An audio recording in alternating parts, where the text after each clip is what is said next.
course, it's always difficult because we don't have much data. To now, we look at it as really a dual economy, half planned and half market.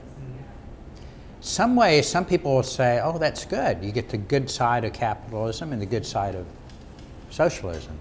But no, it really doesn't work that way because the two systems attack each other. But over time, it's pretty clear the state economy is getting smaller and the market economy is getting bigger.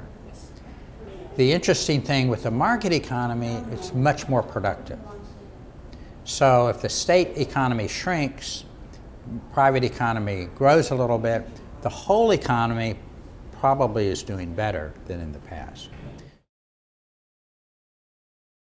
So the sanctions up until about 2 years ago, really, I didn't think were very effective. In 2017, Xi Jinping came here to Florida, met with President Trump, and the two sort of fought each other on U.S.-China trade, but they came to agreement on North Korea. And the agreement was no more nukes tests, no more missile tests. And China since then has really turned the screws on trade with North Korea. So if you look at trade data last year, China's imports from North Korea dropped 90%. Amazing. There's a pretty good explanation. I don't have proof of it, but my explanation is, you know, it's supply and demand for yuan, supply and demand for dollars. So with an outflow of dollars, with the current account deficit, there's a shortage of dollars. Usually that makes the dollar more valuable, the yuan less valuable. That should change. It hasn't. To me, that means the North Korean government is also making a shortage of yuan. So they keep it in sync. So with the outflow of dollars, they shrink the yuan. The government in North Korea is contracting the supply. South Korea would have to change its own sanctions and then ask the UN Committee, Security Council, to give an exception. So I would do that, ask for exception, but only under one circumstance.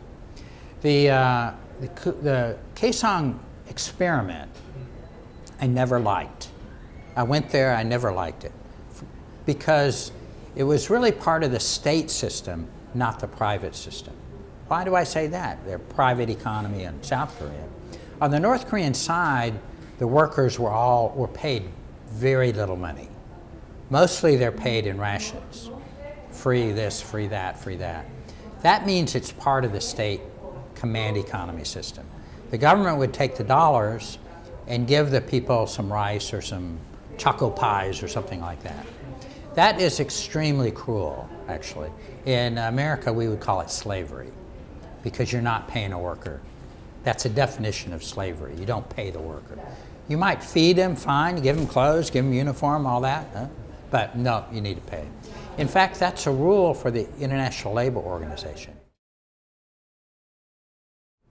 So I would argue for Kim, he has a tough choice.